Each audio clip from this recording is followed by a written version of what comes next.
All right, so these over and unders that we're going over today come from Las Vegas's Westgate Sportsbook.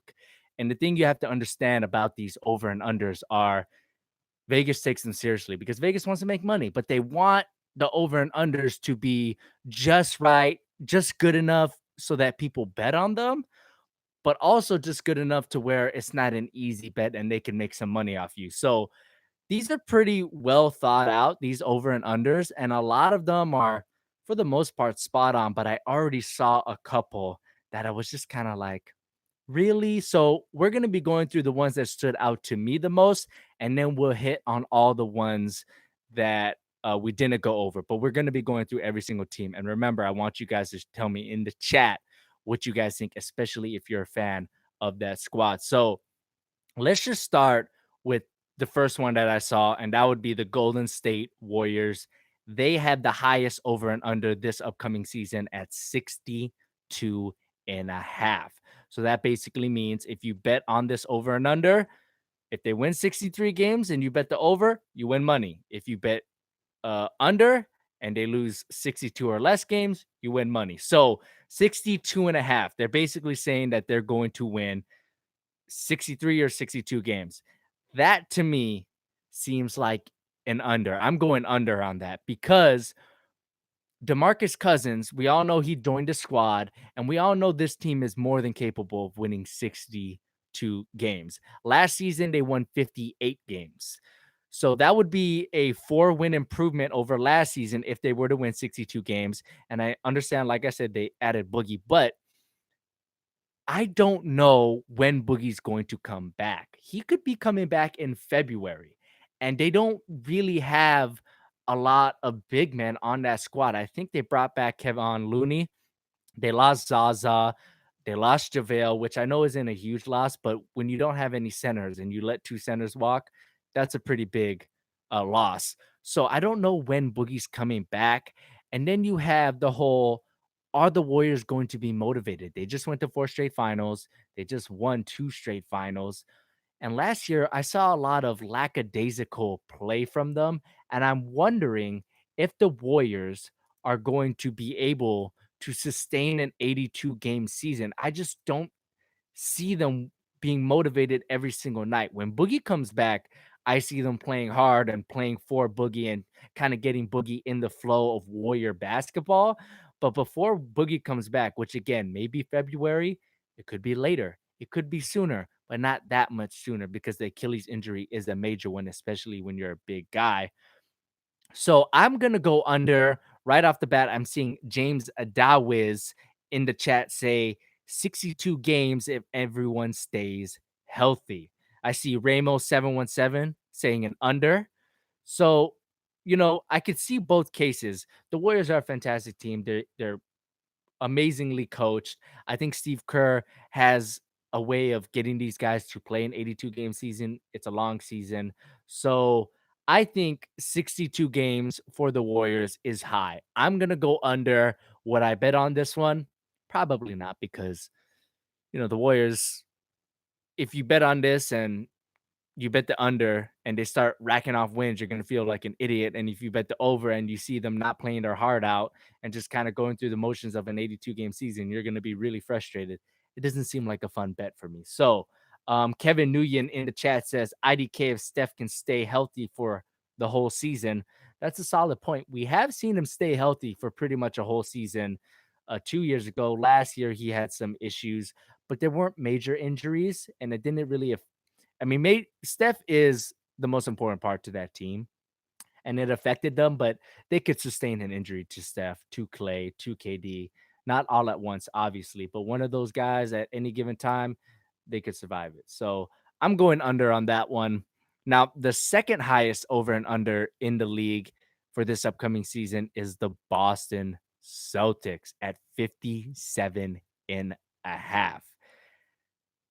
This one I'm going over, mainly because the East got worse. They got rid of LeBron, obviously, and without LeBron there, and the Cavs didn't make huge moves uh in the regular season last season.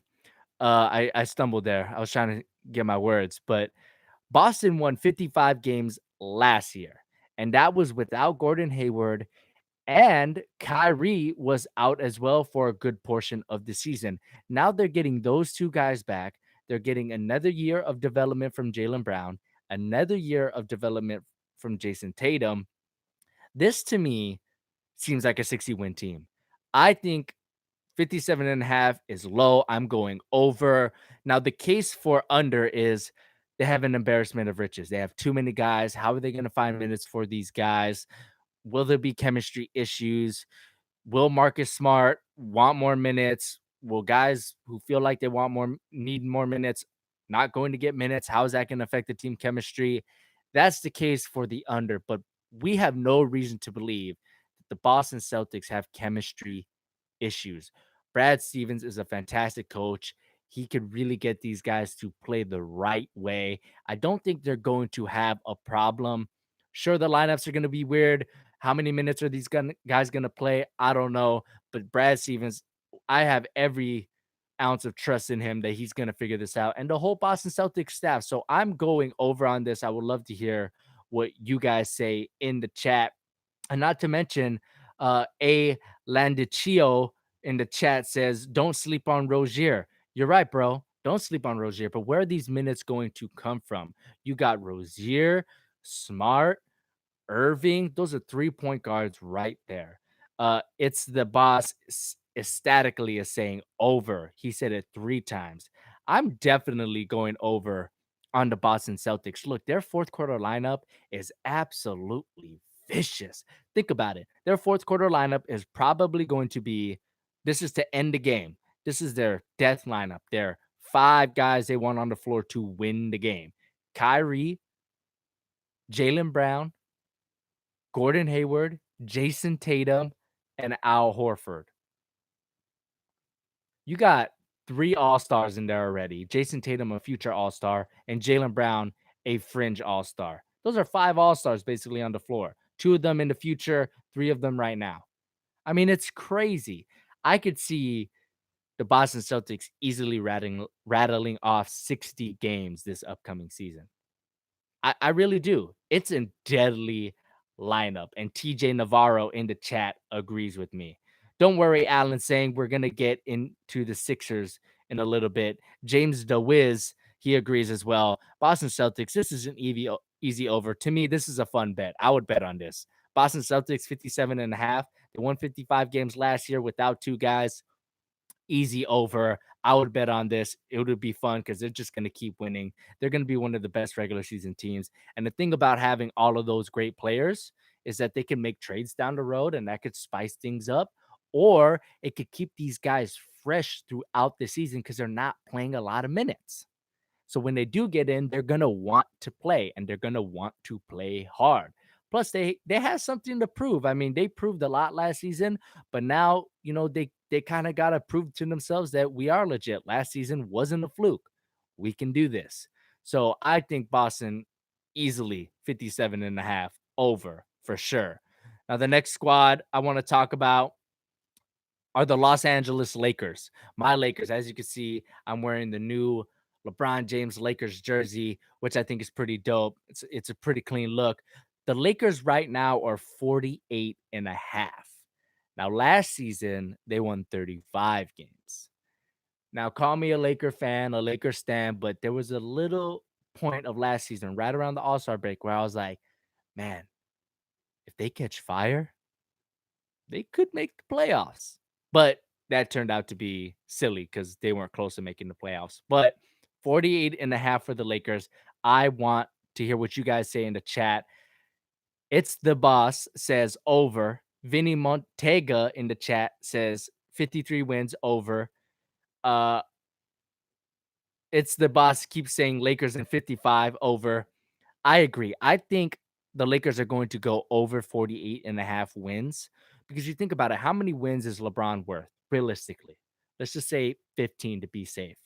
15 plus 35, that's 50 wins right there. So I think the Lakers could easily win 50 plus games. They got the greatest player on the planet, in the universe, as we know. Busayo in the chat agrees with me. LeBron adds 15. Definitely. And, James DeWiz says over unless team chemistry isn't there. I get that point. And look, this Lakers team might look completely different around the trade deadline. They could make some trades, stuff like that. Who knows what they're going to look like? I just know that LeBron James is so good. I think he's easily going to go over. Let me take a look at the Cavs. Last year, they won 50 games, the Cavs. And that was in the East, and the West is tougher. But I think this Cleveland team, while they're not as experienced as that Cavs team, I think this Lakers team with LeBron is better than last season's Cleveland team. I really do believe that. And look, the Lakers are going to be really tough to play at home. They got a lot of young guys.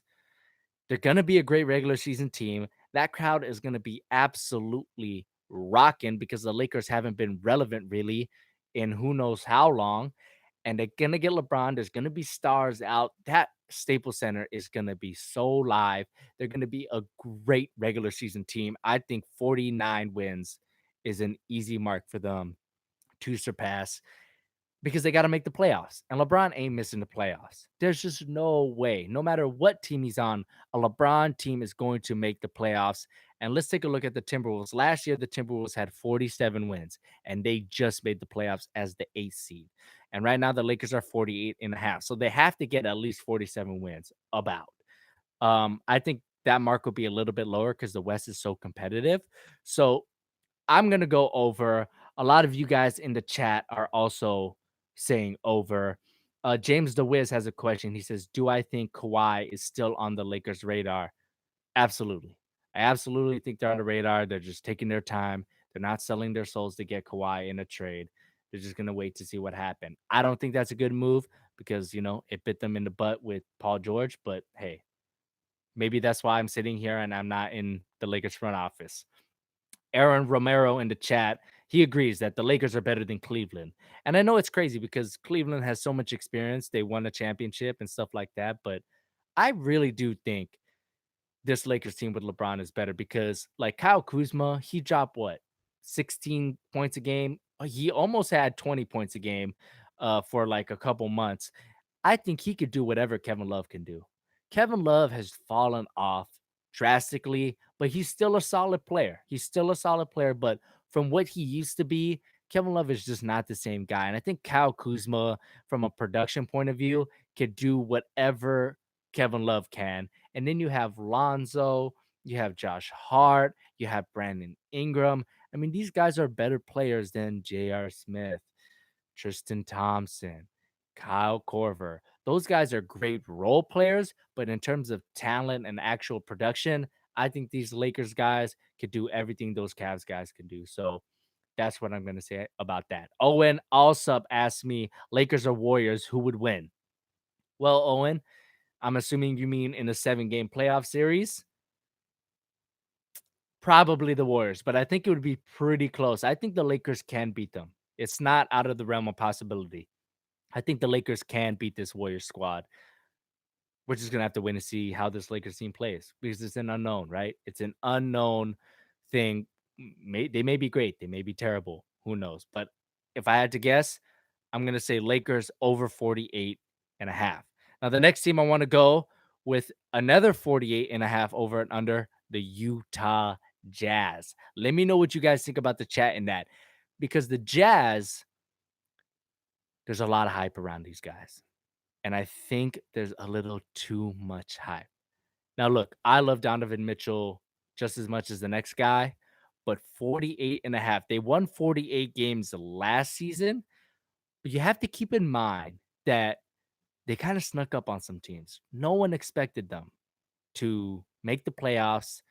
They were a ninth, 10th seed, maybe a seed, but they got into the playoffs, and I believe they were the fifth seed, right? 48 wins. I think there's too much hype. It's pretty much the same team, and they're not going to sneak up on everyone. Now, they drafted Grayson Allen, who I think is going to be great. I think he's going to contribute right away, not drastically, but he's going to be a solid role player right off the bat. And down the line in his career, he's going to be a fantastic role player. But next year, I do think he's going to contribute. But that's not, I mean, 48 wins in a tougher conference than it was last season, and then you add the fact that they're not going to sneak up on anyone.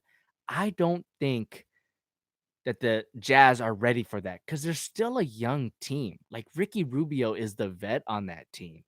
Now, Vinny Montenegro in the chat says Jazz under. Um, it's the boss says, but they're under. So I'm assuming he's saying under. Ski Doc Ganlos says overrated, maybe, with a bunch of those emojis with the guys like thinking. Um, so yeah, Miguel or John Landcamer, shout out to John. He's always in the chat. He says over. And I would love to hear what you think about that, John, because like I said, I just think they snuck up on guys and they brought back the same team. And yes, you're getting a better Donovan Mitchell, but who knows? Maybe he hits a sophomore slump, which for Donovan Mitchell, a sophomore slump would be still pretty good because last season he was absolutely ridiculous. Owen Alsop in the chat says, I agree with you. No one expected him to do what they did. You're right, Owen. No one expected it. They got some easy wins. Like last season, if you're, let's say, the Rockets, you're going into Utah, it's not a pop in town. You're bored. You just want to get out of there. You got to play a game. You go in. You're like, it's the Jazz. Let's take it easy. You don't do a intense workout pre-game. You're not taking it seriously. And then boom, Donovan Mitchell is dunking in your face, and you're like, what? You got caught off guard. All of a sudden, you're down by 7 on the road. You can't get back, and you lose the game. That happened to the Jazz a lot last season. So and they also brought back Derek Favors as well. It's the same team as last season. So I'm going under with the Utah Jazz. I thought it was interesting that they had them at the same level as LeBron James's Lakers. Think about that. Are the Utah Jazz going to have a better record than the LeBron James Lakers? No, no. Because when the Jazz play the Lakers, they're probably going to lose. I mean, think about it. When the Jazz and Lakers match up in the regular season, who you got? I got the Lakers. So those are 2 losses right there for the Jazz. There's no way the Jazz are going to be better than the LeBron Lakers. They might be as good, maybe, but better? No. And they have the same over and under. So I'm going under with the Jazz over at the Lakers at 48.5. All right, the next team I want to talk about, another West squad, which should actually be moved to the Eastern Conference, to New Orleans Pelicans. What happened to the Pelicans this offseason is super interesting. Their over and under right now is 45 and a half. What was I trying to say there? 40 Evan. 45 and a half. Now, last season, they won 48 games. However, they lost Rondo. They lost Cousins. Now it's just AD and Drew Holiday. And I've been on the Drew Holiday train for a long time. He finally put it together last season again because it was right. He didn't have things on his mind. He didn't have injuries, and the boy was balling. Might I add, against one of the best teams in the history of basketball, he played well against the Warriors, and he dominated Damian Lillard, one of the better guards in the league. So, look, I love AD. I love the Pelicans. I like Alvin Gentry. Do I think he's a great coach? I think he's a good coach. Great? I'm not sure. So they won 48 games last season, and the West got tougher because LeBron came. So are they going to win as many games, more games without Cousins, without Rondo? Who, remember, Rondo is like the Cousins whisperer, right? He really helped that squad. Anthony Davis and Rondo would connect so many times on an alley-oop that it was ridiculous. It was almost like you're playing on rookie mode in 2K. So Rondo helped that team, and they replaced Cousins and Rondo with Julius Randle and Elfrid Payton. That's just not going to cut it. Is that 3 wins worse than their last season's record? No, I think it's more. I'm going under. Elfrid Payton replacing Rondo? Yeah, he's taller. Yeah, he's younger, but he's not as smart. And that's what AD needs because AD can't bring up the ball by himself. They need a true point guard, and Elfrid Payton is just not that guy. And Julius Randle, hello, I love Julius Randle, but did the Pelicans not do their homework? He needs the ball. He needs the ball and a point guard. If Rondo was still there, maybe we could be talking about even or going over on this. But the Pelicans don't have Rondo. They don't have a true point guard. Drew Holiday can play make, but he's not at that level where he's like, yo, I gotta get AD involved. I gotta get Randall involved. Drew's just going to throw it to the post or the top of the key where they like it, but he's not going to make plays for these guys. So I'm going under, and that hurts me because I love the Pelicans. I have a Pelicans hat. I love AD. I just love New Orleans. So it hurts me, but I'm going slight under here. I think 43 games seems about right to them. I actually have them missing the playoffs. It's going to be close, but I think they're going to miss the playoffs. I really do. And we'll get into a playoff prediction maybe at the end of this video, but just taking a look in the chat, Zigzag Swag says he agrees. He's going under. It's the boss who's very active in the chat. Shout out to you. Says no playoffs for the Pelicans. Aaron Romero says under. Uh, More people are saying playoffs aren't happening. Yeah, I agree with you guys. I think the Pelicans are going to have a slow season this year. 45.5. I'm going under for sure. All right. Next team I want to talk about Minnesota Timberwolves.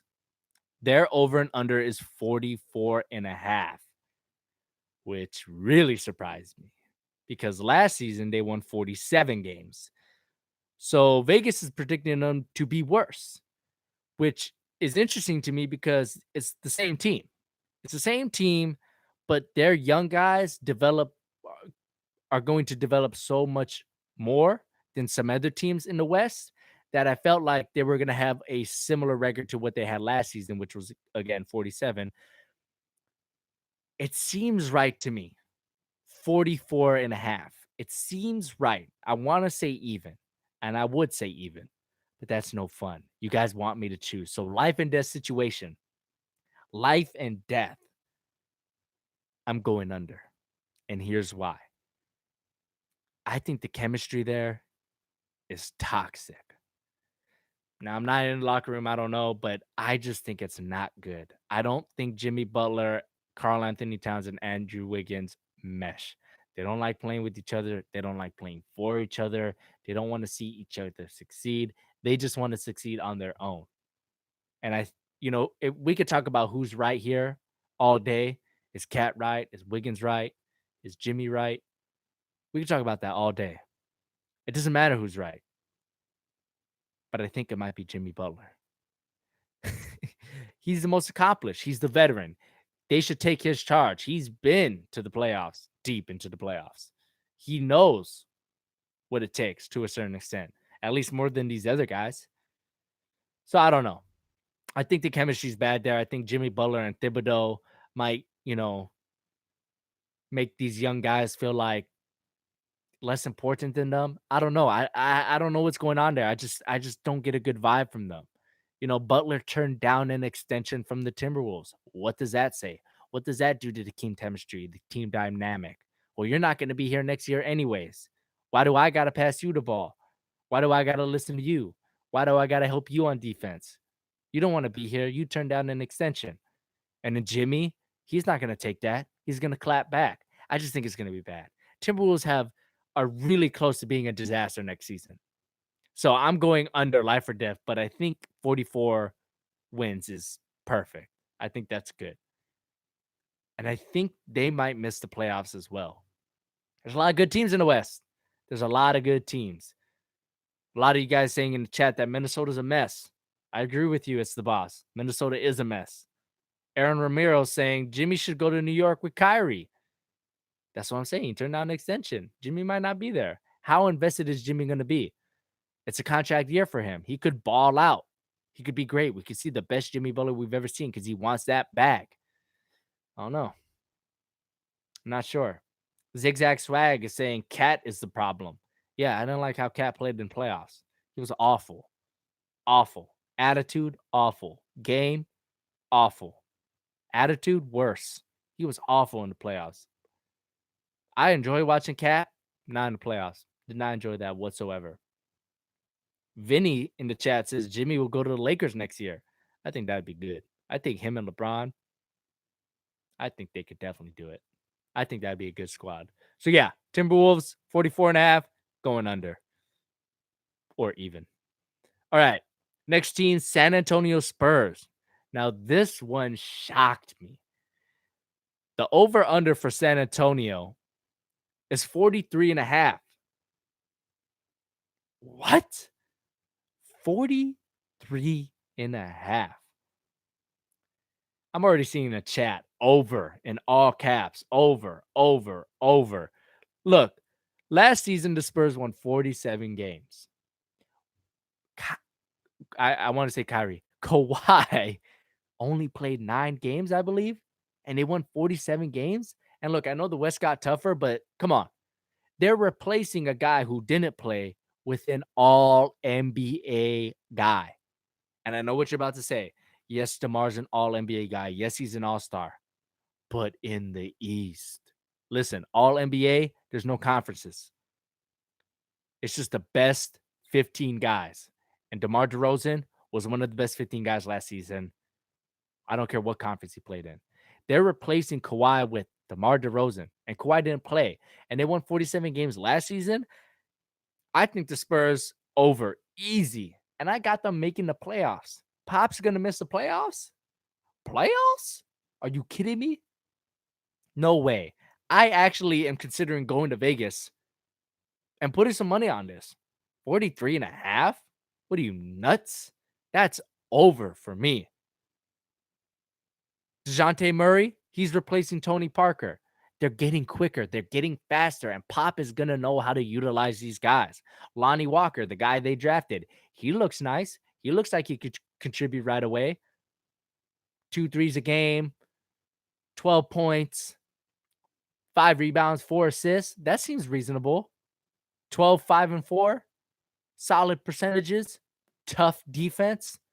Add some length. I'm going over on the Spurs. I think this is an atrocity. This out of all of the teams, out of all 30 teams, this is the worst one.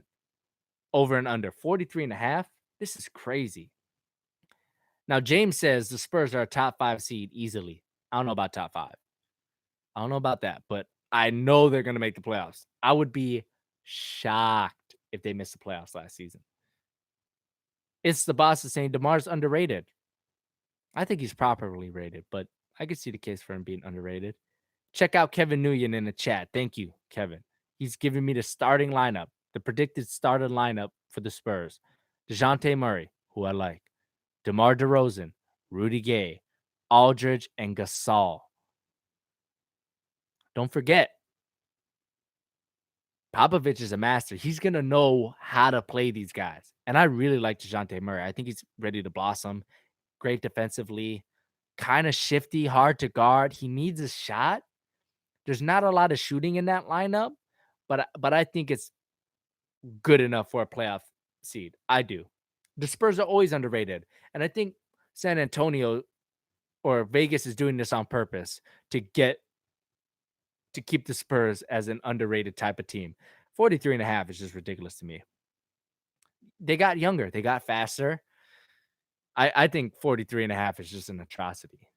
Now, James asked a pretty good question. Are the Spurs better than the Jazz and Nuggets? I think they're just as good as the Jazz, better than the Nuggets. You know what? They're probably better than the Jazz. They probably are. Aldridge and DeMar, 2 all-stars right there. Then you got Jazz, Rudy, and Donovan, all-stars. I think the Spurs are better. I think there's just too much cachet there. I think the Spurs definitely over. I just need to get that out because I thought 43.5 was just atrocious. It's awful.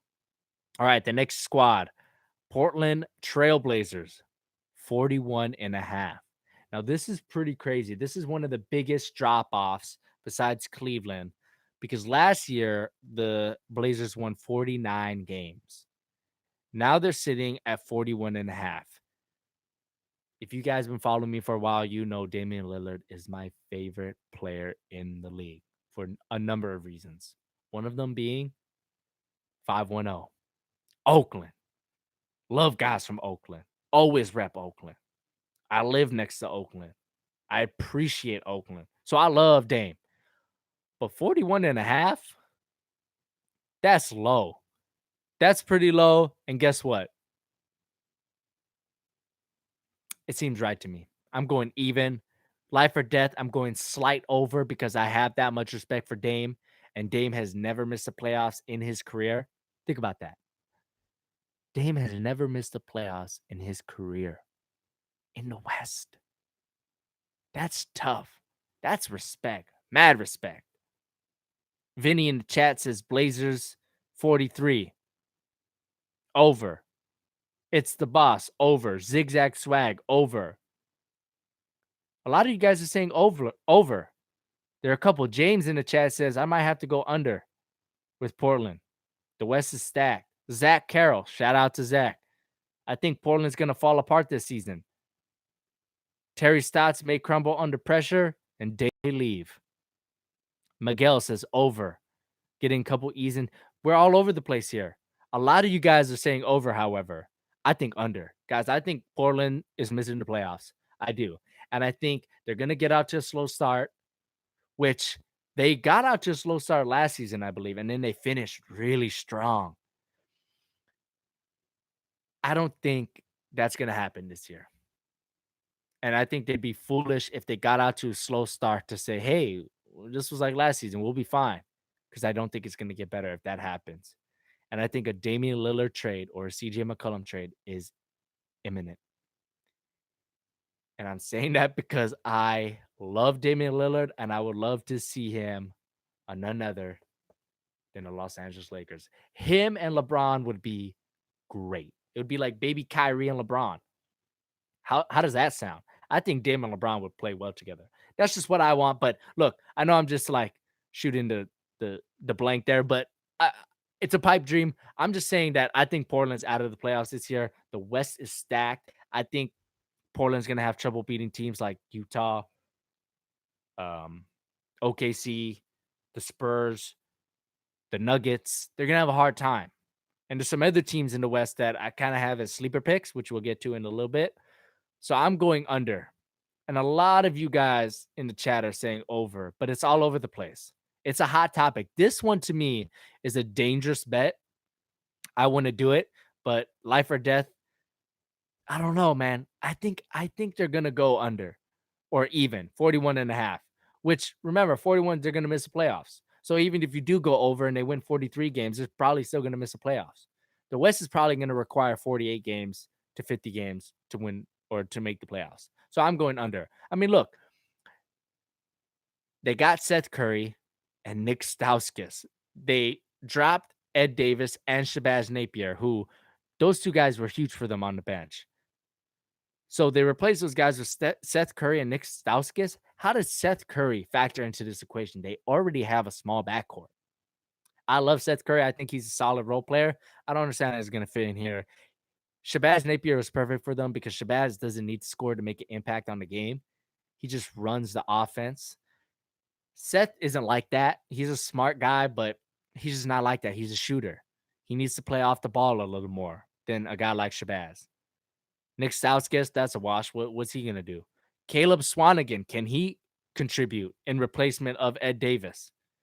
Can Anthony Simons make an impact? The new rookie. That's the kid that skipped college and went straight from high school to the NBA. Gary Trent Jr., a lot of guys like him. I don't know. I think this team is so set up for a trade, trading Dame or CJ, because they got a lot of guards on this team. And how is Anthony Simons going to develop behind Seth Curry, Dame, and CJ?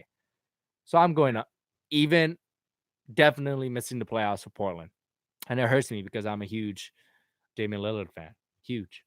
So those were the notable over and unders for me. So just to recap really quickly, Golden State, 62.5 under. Boston, 57.5 over. Lakers, 48.5 over, but not by much. Utah Jazz, 48.5 under. Pelicans, 45.5, slight under. Timberwolves, 44.5. Seems right. Life or death, going under. Spurs 43.5, over, way over. Portland Trail Blazers 41.5. Seems right, but life or death. I'm gonna go over just because Dame has not missed the playoffs. But that does not mean they're gonna make the playoffs. 41.5 over, but they're gonna miss the playoffs. So those were the most notable out of all 30 teams, to me. So now let's talk about the teams we didn't talk about, and we're just gonna go in order. Let's start from the ground up. The Atlanta Hawks have the worst over and under this upcoming season at 23.5. Last year they won 24 games. And look, I'll be quick here. I think it's a throwaway season. They're going to give Trae Young a ton of reps to see what they got there. A lot of the guys on the squad that are going to play next season, they're not going to be there 2-3 years from now. It's all about Trae Young. Let's get Trae Young going. Will it work? I don't know. Do you guys like Trae Young? I think he's going to work it out. I don't know if he's going to be a championship guy. I think he's going to be a solid player that'll be in the league for a while, but I just don't think he's going to. I mean, all-star, maybe, maybe. I'm not confident in it, but I think he's really skilled. I don't think he's the next Jimmer Fredette. I just think he's too skilled. He could do other things. He's a way better passer than Jimmer ever was. So, and also shout out to James in the chat. He's also saying, how does Jeremy Lin look on the Hawks? Looks pretty good because that way Trae Young and Jeremy Lin, both those guys can kind of play off the ball a little bit more Jeremy Lin than Trae, and they could kind of work off each other. Jeremy Lin plays pretty well with other guards who handle the ball. His time with the Rockets was pretty solid with James Harden. So I think that's going to be a pretty good. Jose Calderon in the chat says Young is going to be a star. So I just want to give a quick shout out to Medio, bro, the mobile god in the chat, man. I appreciate you. James in the chat says Torian Prince is nice though. You're right. Torian Prince and Trae Young might be the guys moving forward, and maybe John Collins. Although John Collins, I always think he's a little bit taller than he actually is. Seems like I think he's listed at like 6'10". He's not that tall. I like those guys, but look, it's a throwaway season. They're gonna tank. I'm gonna go 23.5. Perfect. They're gonna win like 24 games. They're gonna win like 23 games. Seems right to me. They're gonna be in a lottery next year. All right. Now the next one, Sacramento Kings, 25.5. Now last year they won 27.5. And now they're predicted at 25.5. And I'm assuming that's because the West got tougher, but I'm going to go the slight over here because I like the Kings guys. I like a lot of them. I like Willie Cauley-Stein. I think he could stay on the floor in this era of the NBA. I like Skal Labissiere. Marvin Bagley, he's going to give you production. I love De'Aaron Fox, but you know who I love even more? Bogdan Bogdanovic. The guy's a killer, and he played really well against good teams last year. For example, the Warriors. Didn't he hit a buzzer beater on the Warriors or something like that? Bogdan's good. So their starting lineup: Fox, Bogdan. Who's their small forward? Not Garrett Temple, is it? I think he's somewhere else. You got Bagley. You got Cauley-Stein. I know I'm missing one guy. I know I am. But the Kings, I'm going a slight over. I think they're a little bit of a sleeper, I think. So the next squad, Chicago Bulls, 27.5. Now last year they won 27. I think this is good. 27.5 seems right to me. Life or death, I'm going slight over. Just because they do have some pretty good players like Lauri Markkanen and Wendell Carter Jr., who was an absolute monster in the summer league. He's an absolute monster. You're right, Guy in the chat. His name's Guy. Buddy Hield. I forgot. Yeah, Buddy Hield. See, yeah. So I'm going slight over with the Kings. But back to the Bulls. The thing that concerns me about the Bulls is I don't like Fred Hoiberg. But more than that, they don't have a playmaker. Like their best playmaker is Zach LaVine. Who is Zach LaVine going to get Lauri Markkanen and Wendell Carter Jr. open shots? Probably not.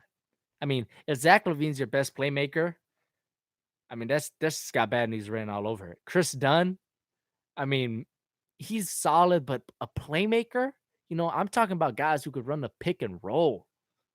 I just don't see it on that squad. And they got Jabari, who's he's not a black hole, but he's getting there. He's a baby black hole in terms of he's gonna get the ball and he's just gonna score. He's a scorer. So who's gonna get Wendell Carter and Laurie Markkinen involved? Those guys can't create their own shots. Sure, they could post up, but we're in the era of post ups being way less than we're used to. It's the boss says Dunn, Levine, Valentine, Jabari, Markkinen. Those are your five. I'd throw Wendell in there instead of Valentine and put Jabari at the three. So you got Dunn, Levine, Jabari, Wendell, and Markkinen. It's not great defensively. Dunn and Carter are the only guys defensively that could really hold their own in that lineup. Levine, Jabari are just absolutely swinging doors on defense. Markkinen's a little too slow on his feet, although he is long. So yeah, the Bulls, I think this is right. I don't think they're going to be a good squad. 27 wins, maybe 28. But yeah, I think this is right. Wow. So Miguel says Markkinen will make the All-Star game this year. That's a bold statement. That's very bold. All right. The next squad, the Phoenix Suns, 28 and a half. Now, last year they won 21 games, so that's a 7-game improvement. I'm going to go over on this. I think, you know what? Either even or over because the West is stacked. I think they're going to improve about 7 or 10 games because they got some great talent. But the thing about the Suns is, are they going to know how to win? They got great talent. I love it. But do they know how to win? Is that coach good? Is Kokoshkov good? He did win Eurobasket with Slovenia, and I'm half Slovenian, so I appreciate Kokoshkov. Shout out to you, homie. But are they going to know how to win? I think for the Suns, their destiny is a team that is in a lot of close games, but they lose a lot of games. And that's okay because they're not trying to make the playoffs this year. The Suns are building to something.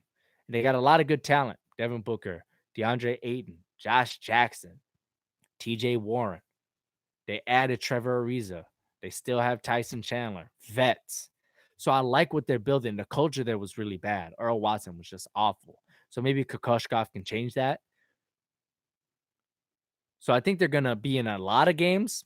It's going to be close, but they're going to lose a lot. And this happened to OKC the year before they made the playoffs and played against the Los Angeles Lakers.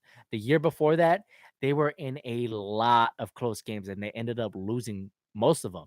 And Scott Brooks said famously, "We're not losing games. We're learning how to win." And I think that's going to be the case for the Phoenix Suns. They're going to lose a lot of games, but they're going to learn how to win them while they're losing. It's crazy. Jose Calderon says they need to tank for Barrett, and that's a squad.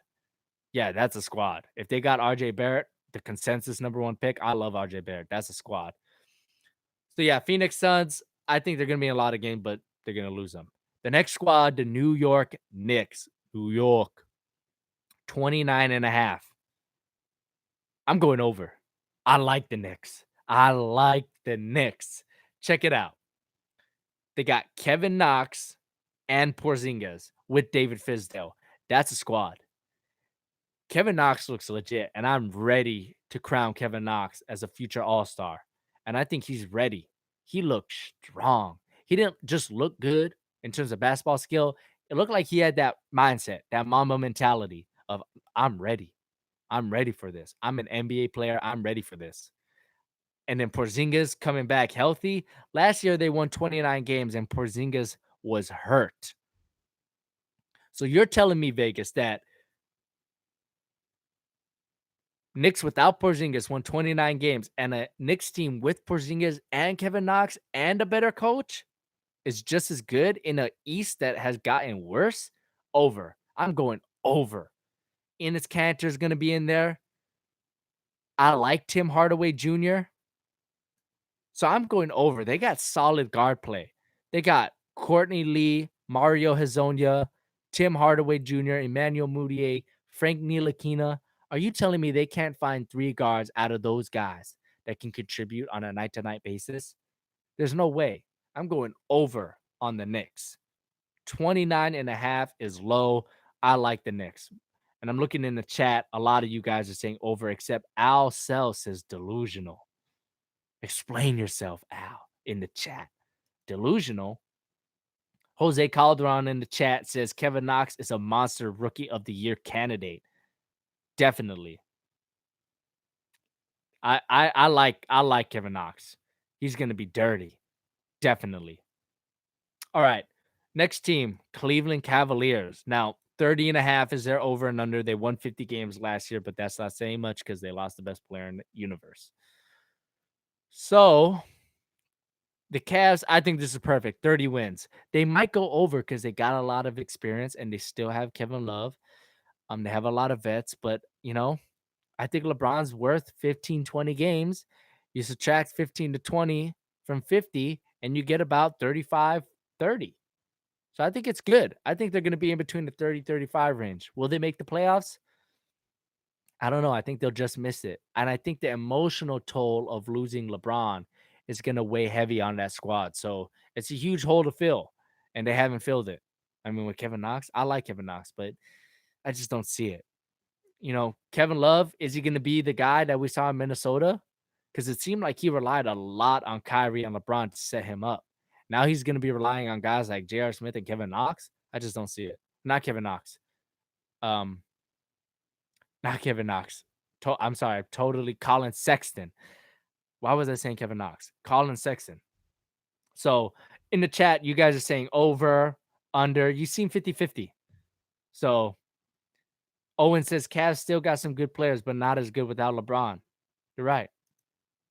And another great point that I actually had written down, but Zach Carroll in the chat brought it up. So shout out to you. Says Ty Lue needs to figure out how to use all the young talent like Nance, Clarkson, Hood, and Sexton.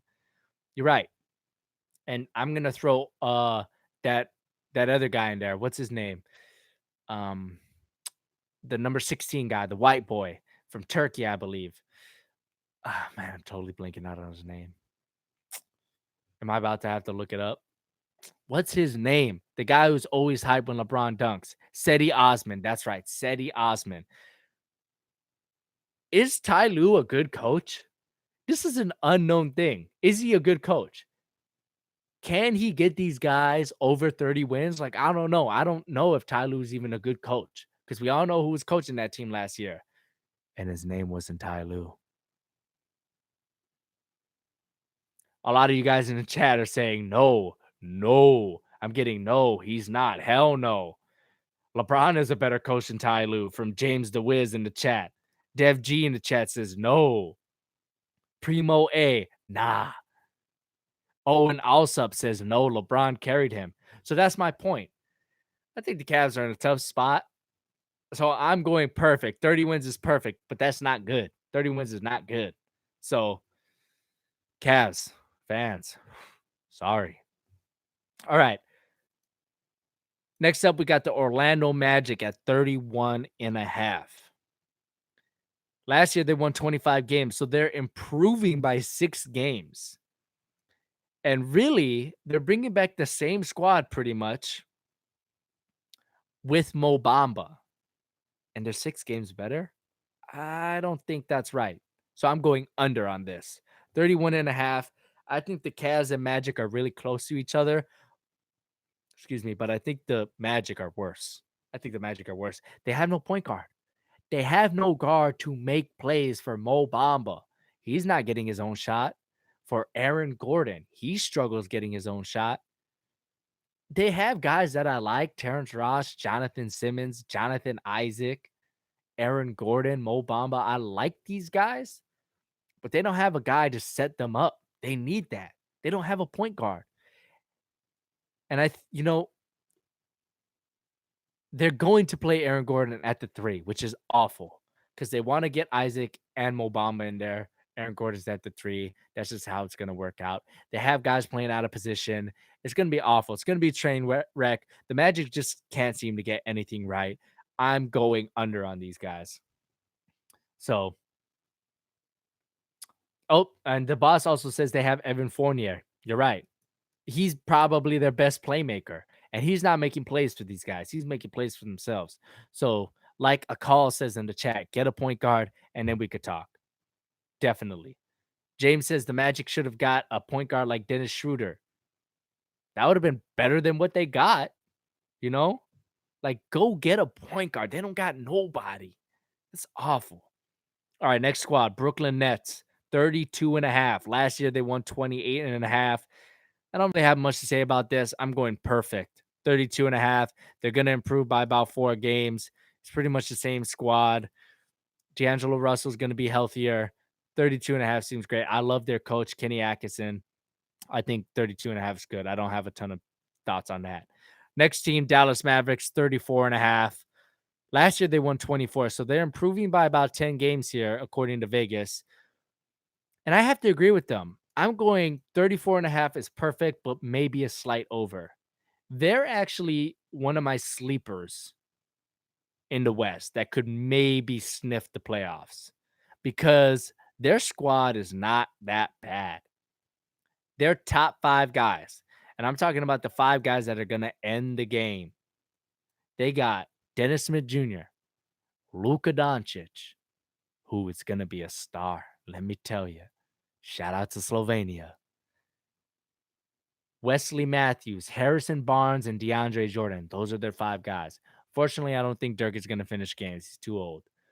Those are their 5 guys. That's pretty solid.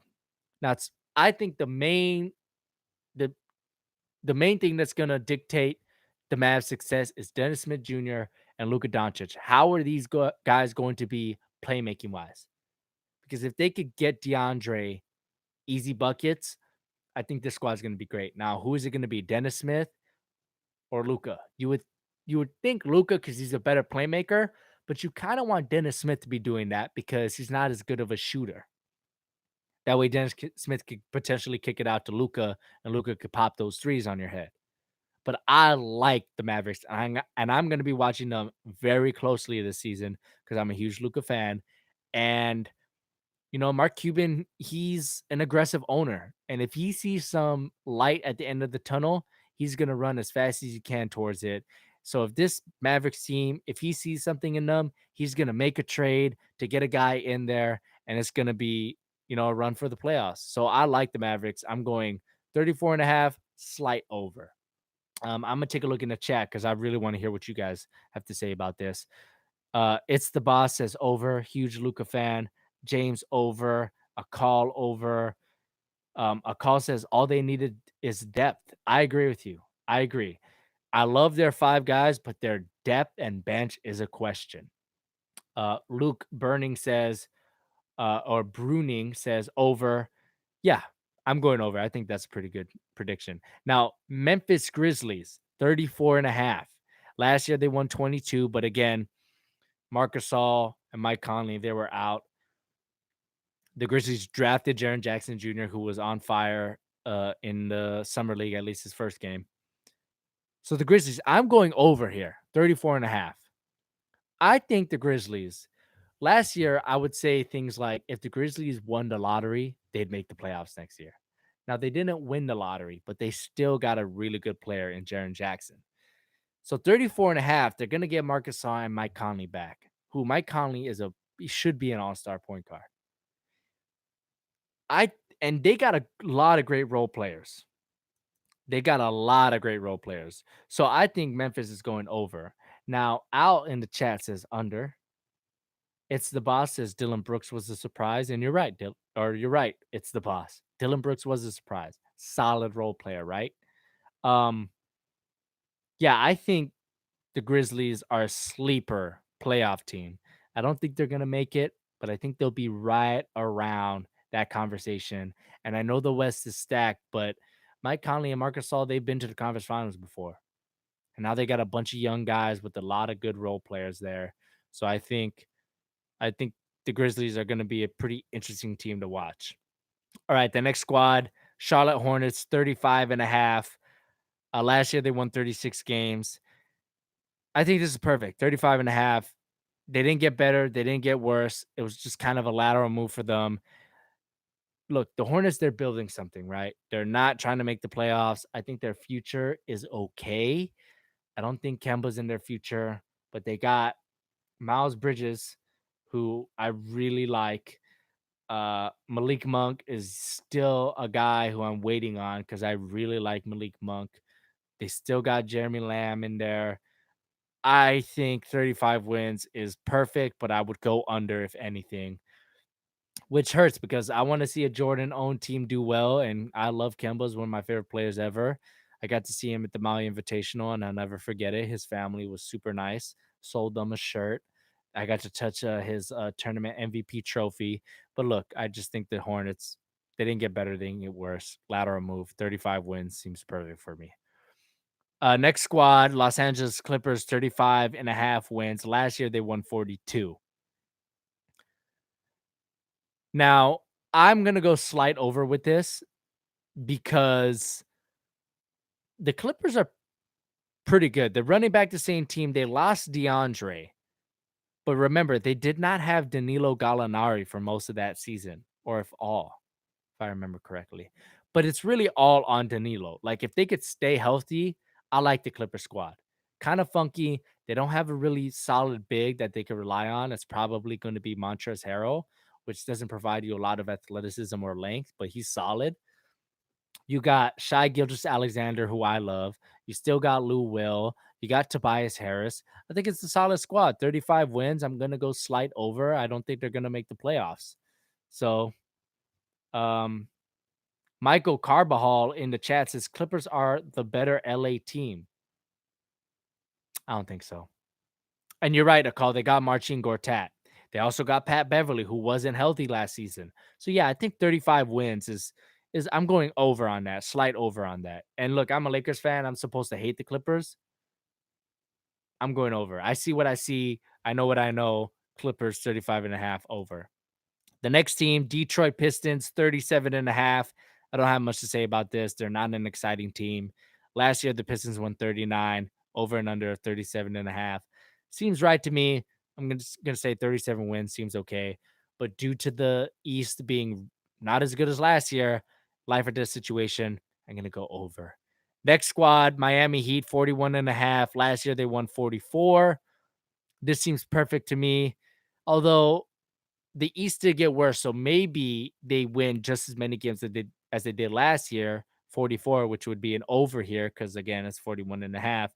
But I just think they're gonna make a trade. James Johnson might get traded. Hassan Whiteside, I think they're tired of them. It might be one of those years where Pat Riley just tries to get assets and just re-up for next season or the year after or something like that. So I'm going Miami Heat 41.5. Perfect. Um, The next squad, Washington Wizards, 44.5. Last year they won 43. Look, I'm not excited for the Wizards. I'm not. I'm not excited to see what a John Wall, Dwight Howard pick and roll looks like. I'm not excited for Bradley Beal to be passive aggressive towards John Wall. I'm just not excited. Not excited for it. I don't like it. Scott Brooks, he can only take you so far. How many times does Scott Brooks need to fail in the playoffs for teams to realize he's not the guy? He can only take you so far. He's a great guy for a young team trying to make the playoffs. But once you make the playoffs, get Scotty Brooks out there and get some guy with some prestige or with some cojones to do some strategic game planning in the playoffs. It's ridiculous. Anyways, I'm not excited. 44.5 seems perfect for me. And someone has a funny thing in the chat. Bilal in the chat says Dwight doesn't even want to set picks. You're right. Alcel says they need a small forward, but they got Kelly Oubre and Otto Porter. So, yeah, I'm not excited for the Wizards. It's just like blah. All right, next squad. Milwaukee Bucks, 46.5. Last year they won 44 games. So it's a 2-win improvement. But I want to ask the question, did the Bucks improve their roster? Like Ersan Ilyasova's coming back. They drafted Dante DiVincenzo.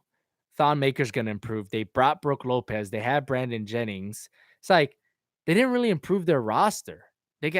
Arguably, they got worse. They got rid of Jabari, who was always injured, I understand, but he's still better than Ilyasova and DiVincenzo, at least right now. The only thing they improved is their coaching staff. Mike Budenholzer, who was with the Hawks, who's a good coach. So I think 46 is perfect. they're gonna win more games than last year because the East got worse and they got better coaching wise, but they're not gonna make a huge splash. It's still a work in progress there. So James in the chat says Bledsoe also underrated. James, I'm sorry to say, I don't think he's underrated. Your boy got toasted in the playoffs. He got toasted so bad, someone might want to put butter on him because he got killed by Rozier. So I'm just not excited for the Bucks. I'm excited to see Giannis, but everything else, I'm just kind of like, whatever. So 46.5, perfect. Next squad, Denver Nuggets at 47.5. Now they added Isaiah Thomas, and last year they won 46 games. I think Denver is the hot team this year where guys are going to be like, oh, they're going to make the playoffs. They're going to make the playoffs this year. This is their year. Up and coming roster. I get it, but I think they're going to fall just short again. I just, against teams like the Timberwolves, are they clearly better than them? Are they clearly going to win? They couldn't win last year against them. Can they win this year? I don't know. I'm just going to say Denver Nuggets. 47 is perfect, and I think they're going to slightly miss the playoffs because, like I said, 48 to 50 wins is going to get you a playoff seed in the West. But I want to hear what you guys think. They did draft Michael Porter Jr., but we're not sure when he's going to come back and how he's going to contribute. But I would like to hear what you guys are going to say. A call in the chat says they're finally going to make the playoffs. Mateo Bro says, you never know. Mobile God, you never know. Shout out to Mateo Bro, the mobile God. Zach Carroll says, Nuggets have forever been stuck in mediocrity, it seems like. And that's what I'm talking about. Like the Nuggets, I just don't see them taking the next step just because they added Isaiah and you drafted Michael Porter, who might not play to start the season. I like their guys. I love Gary Harris. I like Jamal Murray. I like Nikola Jokic. Nikola Jokic. Mike Malone, I think he's the perfect coach if you just want to miss the playoffs. I'm sorry, I like the guy. I like his interviews. But if you just want to miss the playoffs, you always want to get in that conversation, like a little tease, like, hey, we might make the playoffs. Mike Malone's your guy.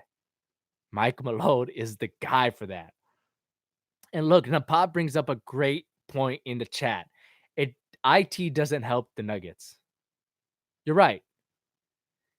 IT might hurt the Nuggets. He might be chucking 20 shots in 15 minutes, and the other guys are like, yo, pass the ball. So it might not work team chemistry-wise. I don't know about you guys, but Nikola Jokic and Isaiah Thomas doesn't seem like they mesh personality-wise. So I'm going Denver Nuggets, 47.5. Life or death situation, a slight under. Missing the playoffs. Next team, Indiana Pacers, 47.5. I don't got much to say about this one again. Last year, they won 48. The East got worse. I'm going slight over 47.5. I really like the Pacers squad. Victor Oladipo, he might be a top 5 MVP candidate this year. So 47.5, slight over. The next squad. Now we're getting interesting. We're getting into the interesting squads. Oklahoma City Thunder. 48 wins was last year they won. This year's over and under 50.5.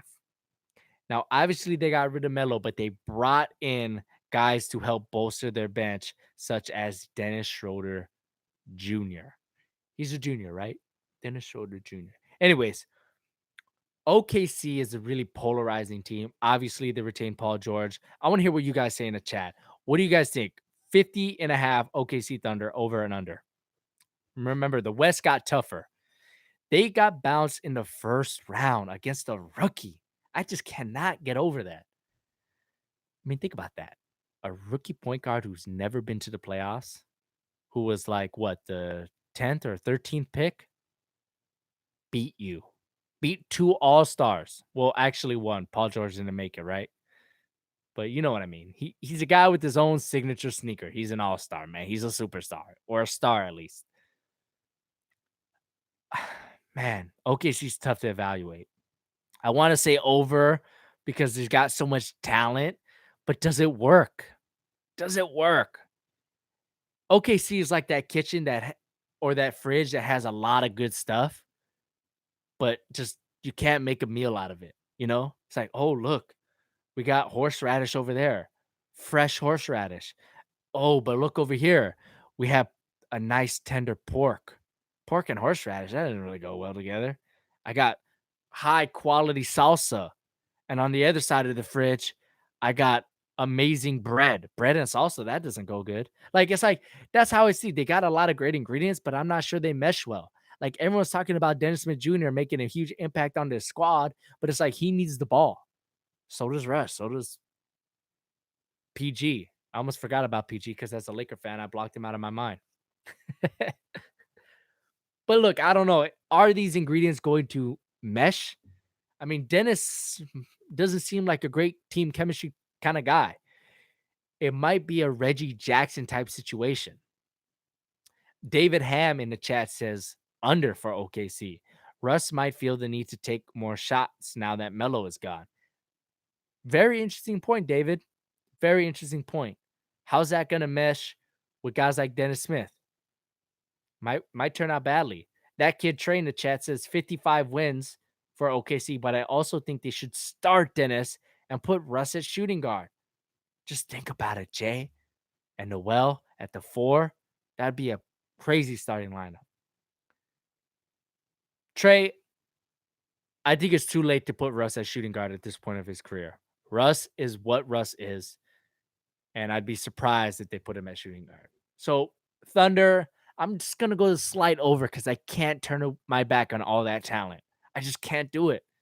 But I could definitely see 50 wins, which would be at the lower end of the Western Conference because, like I said, 48 to 50 wins. So, I don't know. It's going to come down to a lot of tiebreakers where they have 50 wins, but they won some tiebreakers, so they'll be the 4th seed or something like that. All right, next squad, Toronto Raptors, 54.5 wins. Last year, they won 59. What is Vegas thinking on this one? 54 wins? They replaced their all-NBA guy with an MVP candidate in a conference that got worse. Easy over for me. Toronto, easy over. 54 wins. I want to hear what you guys have to say in the chat. James DeWitt says over, obviously. Jose Calderon, former Raptor, in the chat says over 60. Muhammad Saram, who I'm assuming is a Raptors fan, is saying Kawhi taking us to the finals.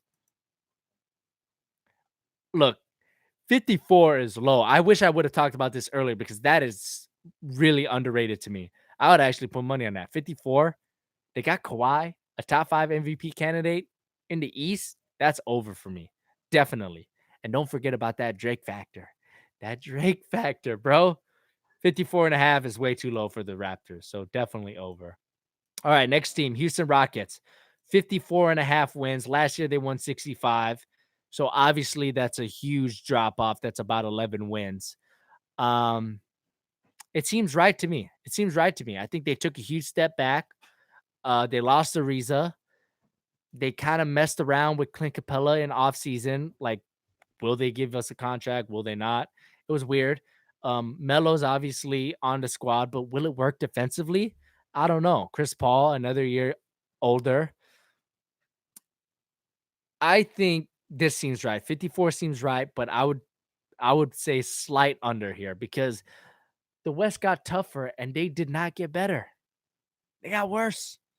They got worse. Or maybe they stayed the same, but in a different way. You know what I mean? Like they had the same amount of talent this year, just not the right kind of talent. So I'm going slight under here. That Ariza really hurts them on the perimeter because Harden's not guarding anyone. Chris Paul doesn't want to guard anyone because he keeps getting injured and he's older. Melo's definitely not guarding anyone. So, and another thing about Houston is Carmelo Anthony and Mike D'Antoni. That went awful last time. What's that going to be like team chemistry wise? This might be one of those Houston years. Remember when they got Ty Lawson, Dwight Howard, James Harden? We're like, oh man, Houston, they're going to win like 60 games. And they just made the playoffs. 8th seed, I believe. Yeah, I don't see it. Houston under 54.5 or just at 54. All right, next squad, which will be our last one, the Philadelphia 76ers, 54.5 wins. Last year they won 52, so that's a 2-win improvement in a conference that got worse, remember, but they actually played pretty well against LeBron in the regular season. So I'm going to say this is perfect. I'd maybe go slight under. They lost a lot of key veterans like Marco Bellinelli and Ersan Ilyasova. But the main thing about the 76ers is I don't think they're going to be ready. I still think they're too young. How they played last year in the playoffs really showed me who they were. And that just was a young team that didn't know how to win. And maybe that falls on Brett Brown. I'm not sure. But I think the Sixers are still young and they might not be ready to take that next step, which they're going to have to take. So I would love to hear what you guys think. You also got Markelle Fultz coming back. Maybe he could contribute. You're right. I forgot about Markelle Fultz. Guy Tor 11 says you can't trust Redick in the clutch. Bro, Guy, that three just went in and out, man. It was so close. I wouldn't say you can't trust him. If you're trusting JJ Redick in the clutch, your team's messed up. And the Sixers aren't that bad. Mohammed says 54 is perfect. They aren't going to be winning too much more, but this team is going to get more experience and better. You're right. I think they're going to get better, but that next step, like that full next step, I think they're going to take baby steps for this season. Then the year after, they're really going to improve. The third year of this trust the process Sixers. And another thing that I want to monitor with the Sixers is Joel Embiid and Ben Simmons. I'm getting kind of a Kobe Shaq vibe. Not in the way they play. I'm not saying they're as good as Kobe and Shaq. I'm saying their personalities. Like, I don't know if they like each other. Like, it's weird. Like, when Joel gets an and one, he's celebrating with the crowd. Ben isn't celebrating with him.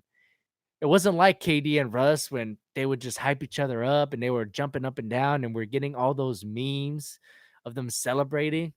I don't get that vibe from Joel and Simmons. I don't. I think there's a little animosity there. And also, Ben is dating a Kardashian. That never works. That never works. So the Sixers, they might not be ready. But there you guys go. That was the over and unders. Now, if you have any questions in the chat, NBA related wise, let me know now and I'll get to your questions. I just want to run through one quick recap just so we could recap for the audio listeners. And we'll go top to bottom here. Golden State 62.5 going under. Boston 57.5 over. Sixers 54 slight under. Rockets 54 slight under. Raptors 54 way over. Thunder 50 slight over, but I don't feel good about it. Lakers 48.5 over. Utah 48.5 under. Pacers 47.5 perfect. Denver Nuggets 47.5 perfect. Milwaukee Bucks 46.5 even. Pelicans 45.5 slight under. Timberwolves 44.5 seems even. Life or death going under. Washington Wizards 44.5 perfect. Not excited about it either. Spurs 43.5 way over. Portland 41.5 maybe a slight over, but they're going to miss the playoffs. Miami 41 perfect. Detroit 37 perfect. Clippers 35.5 over. Hornets 35.5 perfect. Grizzlies 34.5 slight over. Mavericks 34.5 slight over. Brooklyn 32 seems perfect to me. Orlando 31.5 under. Cavs 30.5 perfect. New York 29.5 over. The Phoenix Suns 28.5 slight over. Chicago 27.5 seems perfect to me. The Kings 25.5 slight over. Atlanta Hawks 23.5 perfect. So there you guys go. That was the NBA over and unders. Let's take some questions from the chats. Do you think Kawhi will stay with the Raptors? That's from David Valencia in the chat. Shout out to you, David. It depends. I think another Paul George situation could happen where Kawhi says, hey, Toronto wasn't that bad. I'm actually kind of digging Toronto. The girls are cute. The organization loves me. The fans are great. I'm gonna get paid more. Might happen. If I had to bet, I would say no. I think he's out of there. But I wouldn't be surprised if he stayed. Maybe just a little, but not. I wouldn't be shocked. Um, Muhammad Saram says Joel or Ben for 76ers franchise player. Muhammad, I'm going Joel. Joel's better. Joel's better. He's ready for this. He's unguardable, and he's still so young and not as polished. So I'm going Joel with that. But it's really like, come on, Joel or Ben? How tough is that? Like, either one is fine. Owen Alsop says, who's your prediction for the finals matchup? Who wins? I'm going to say Celtics are definitely in the finals, and either the Warriors or the Lakers. It's one of those teams. I don't see the other teams beating out LeBron other than the Warriors in the West because LeBron's that good. So I'm going to say either the Warriors or Lakers with the Celtics. And I think the Celtics might get that dub over both of those squads. But it really depends how the Warriors look with Boogie. Napat in the chat says, will Kyrie go to the Knicks? I hope not, man. I really like him on the Celtics. I think it's great. I love seeing great players on the Celtics. I like when the Celtics are good because as a Laker fan, I hate it. I hate it so much. I love it. I just want the Celtics to be good. I don't like when the Lakers beat the Celtics when the Celtics suck because it's like it was too easy. It was like beating a 4-year-old in 2K. You don't get any satisfaction from that. But if you beat an adult in 2K that plays 2K and is good as 2K, you're like, you feel really accomplished. So I really hope Kyrie stays on the Celtics. Ski Doc says, what team do you think will be a great fit for Dwayne Casey? I think Dwayne Casey can take a team that isn't in the playoffs to the playoffs. So Chicago Bulls, Sacramento Kings, Orlando Magic. Like these seem pretty solid options to me. I hope Dwayne Casey gets a job. I think if Dwayne Casey stayed with the Raptors, we would be looking at him differently without LeBron. So, yeah. Al Sell says, do you think Hassan will be an all-star? Hard no. Hard no on that. I just don't think he's going to get the votes, and I don't think the coaches are going to vote him in. Definitely not. That kid Trey says or asks, are the Suns making the playoffs within 2020? I think 2020. Yeah, I think they might sneak into the playoffs before 2020 for sure. James says, do you think Rondo was a good pickup for the Lakers? I actually do. I really do. I think the Lakers squad is very interesting. I think they have a lot of guys that are just going to play ball.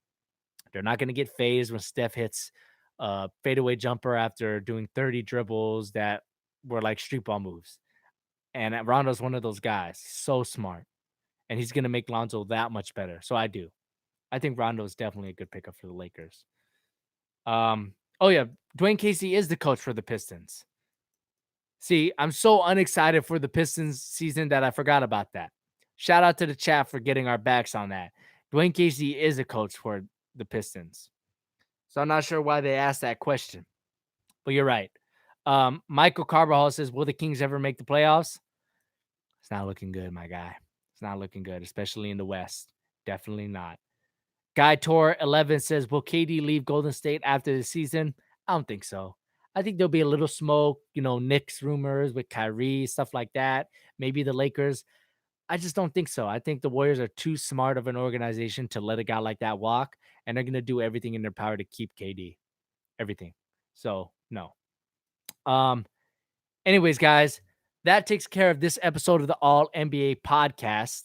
I want to thank everyone in the chat who contributed to the conversation. That's what this podcast is about. I want to get the fan perspective. I want you guys to have a say in this podcast. So I really appreciate you guys for joining this episode. Remember, guys, please hit the link in the description box below, or if you're listening audioly or audio-wise, hit the link in this episode's summary. Leave this podcast a rating and review on the Apple Podcast app or Google Play. That helps me out a ton. It's kind of slow for the NBA right now, so we're not getting a ton of news. But when it starts ramping up, this podcast will be available 2 to 3 times a week. So definitely stay tuned for that. I can't wait for this next season to start. I love basketball. I hate sports this time of year because it's just baseball.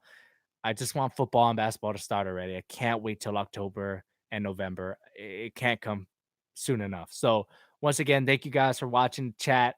I appreciate you guys. I'll catch you guys in the next one. Peace.